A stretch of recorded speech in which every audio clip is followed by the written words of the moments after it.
Alors, juste avant, donc, moi je représente le groupe Groupama. Donc je vais vous répondre sur la partie de la défense, mais je vais vous rappeler un chiffre important. Quand on fait un métier d'assureur, et on parlait de nouveaux modèles économiques, il faut que vous ayez conscience, en France, Groupama, c'est finalement la mutuelle des agriculteurs en France. Et tous les ans, on chiffre un risque technique quand on fait les assurances, où on doit chiffrer la perte de ce qui peut arriver de plus grave tous les 200 ans. C'est comme ça qu'on chiffre ce qu'on appelle Solvency 2 dans le jargon. Et bien depuis 2014, tous les 200 ans, on a battu le risque de risque climatique et de risque récolte depuis 2014. Ce qui veut dire que le groupe, Groupama, chaque année, encaisse 1 milliard d'euros de primes pour l'assurance climat et récolte et débourse 1 milliard 600 millions d'euros pour assurer les gens. Ce qui veut dire que chaque année, nous ne sommes plus un acteur privé, mais un acteur public. Puisque finalement, on pâtit, ou on subit en tout cas, le dérèglement climatique, tout ce qui peut être adossé à ça, et on s'est transformé en acteur de l'économie sociale, solidaire, puisque très clairement, la nature en ville c'est bien, mais il n'y aurait plus d'agriculteurs en France si Groupama n'était pas là pour leur assurer leur récolte ou leur territoire. Donc c'est important de le rappeler parce que ça va donner une perspective à ce qu'on peut faire à la défense. Donc moi je suis le schizophrène de la bande. Mais rassurez-vous, je me porte bien. Schizophrène, parce qu'en fait, il faut réaliser un métier immobilier dans un groupe où, quand je l'ai rejoint, on m'a demandé si j'étais diplômé du BSP. Et donc, dans tout ce qu'on a évoqué cet après-midi, le BSP, dans le groupe Groupama, c'est le bon sens paysan. Effectivement, j'ai appris à être diplômé du BSP. Et avec Philippe, notre DG, Thierry Martel, il rappelle à chaque fois qu'il rencontre Philippe Kiamaretta, l'architecte de la Tour The Link, le fait qu'il faut avoir le bon sens paysan. Alors, on est encore rendu plus schizophrène puisque cette tour, qui va faire 250 mètres à la Défense, on la réalise pour le groupe Total. Mais c'est super, on aligne tous les paradigmes. Et donc, on réalise le futur siège mondial de Total, qui, bien évidemment, veut que la tour soit la plus certifiée possible. Vous prenez tous les labels, vous faites la longue liste, vous en prenez 20 si vous voulez. Et puis, il faut que la tour elle soit labellisée avec tout ce qu'il y a de plus labellisé. Et puis, on leur a proposé autre chose quand même, parce que Philippe l'a dit, donc il a fondé l'agence PCA Stream. On leur a dit quand même, il faut faire autre chose que du label. Et comment on ramène dans une nouvelle génération de tours le végétal, la communication avec le dedans-dehors. Et puis effectivement, on va être la tour la plus haute de la Défense, la plus haute de France. Qu'est-ce que vont voir les gens? Donc on a commencé à faire effectivement des toits végétalisés. Avec les bons substrats, j'espère, où on plantera des arbres. Je ne suis pas sûr qu'ils poussent. Mais en tout cas, il y aura de l'évapotransformation. On va essayer d'avoir les meilleurs matériaux qui soient.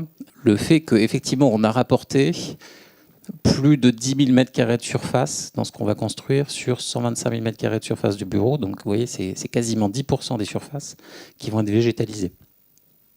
C'est un énorme effort. Et la première chose qu'on a demandé à Total, c'est est-ce que vous en voulez? Ils ont répondu oui. Est-ce que vous voulez les payer? Ils ont répondu non. Donc on va les financer, mais c'est des surfaces que très clairement, un acteur économique comme une société comme Total ne veut pas payer. Donc c'est hors de question qu'on facture un loyer sur ces surfaces. Après, je m'adresse à des gens qui construisent des tours. Mais eux, ils vont me les faire payer. Parce que bien évidemment, ces surfaces coûtent à construire. Elles sont chargées. On paye une surface végétale le même prix qu'une surface fermée, beaucoup plus cher. Beaucoup plus cher. Donc, on a cette perspective et cette problématique du nouveau modèle économique, madame, que vous indiquiez. Et qu'on arrive, effectivement, et qu'on arrivera avec l'architecte, parce qu'on essaie d'être inventif, à dépasser. Maintenant, vous prenez la même chose, parce que vous avez posé la question sur la partie garantie et assurance. Nous, on s'est mis à se dire que sur une grande partie de nos redéveloppements dans Paris, il fallait faire du réemploi de matériaux. Vous voyez, on démolit un site, il y a des choses qui ne sont pas complètement quand même des déchets, des mises au rebut et qu'on peut réutiliser. Donc on a pris des sites, un immeuble par exemple sur les Champs-Élysées, et puis on a démonté une partie de cet immeuble pour le remettre sur un autre immeuble dans le 9e arrondissement. Déjà, l'assureur, qui n'est pas Groupama, m'a dit c'est pas possible. Parce que si tu fais ça, Eric, tu ne seras pas considéré comme un immeuble neuf, donc je ne te garantis pas le réemploi de tes matériaux. Après, le bureau de contrôle technique m'a dit c'est techniquement pas recevable. Parce que de toute façon, la loi sur le réemploi n'existe pas, et donc je ne peux rien faire pour toi, puisque techniquement, c'est pas possible. Ça, c'est quand même une difficulté. Et puis après, l'État est venu me voir en me disant, c'est pas un immeuble neuf, et donc comme vous réutilisez des matériaux, il faut que je vous facture la TVA. Et je suis schizophrène toute la journée. Donc on essaie avec Philippe d'y remédier, par le végétal, par la biodiversité. De temps en temps avec Jean-Louis aussi, on essaie d'être inventif dans Paris. Mais la problématique qu'on a, elle est effectivement une problématique qui est posée, qui n'est pas individuelle, elle est collective. Quand Philippe a parlé du moi, MOI, effectivement, il a posé la bonne question. On a ensemble une question de fond à se poser qui est que collectivement, on n'a pas du tout mis au point un système qui fait qu'on se parle intelligemment et que le bon sens paysan devrait revenir autour de la table. On a plein de solutions qui ont été effectivement imaginées, qui émergent. Je ne suis pas sûr qu'elles soient toutes bonnes. Une grande partie est bonne. En tout cas, dans notre quotidien, ce qu'on essaye en tant qu'investisseur, c'est d'être intelligent le plus possible, de se poser les bonnes questions. Je ne suis pas sûr, franchement, qu'on se trouve toujours à avoir les bonnes réponses dans un cadre qui est bienveillant. Et c'est vrai que moi, par exemple, on me paye aujourd'hui pour avoir des labels diversité, donc biodiversité.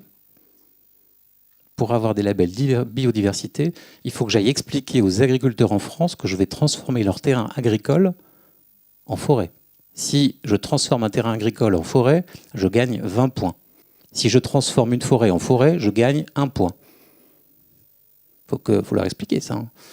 Donc, sur certains projets, j'ai un grand projet à Bordeaux que je suis en train de redévelopper, il faut que je gagne 100 points. Donc, il faut que je transforme 500 hectares de terres agricoles pour qu'un terrain de 15 hectares à bâtir puisse être construit. Vous imaginez, ça c'est le système français. C'est un système débile. C'est le jeu de loi. C'est le jeu de loi. Avec ses points.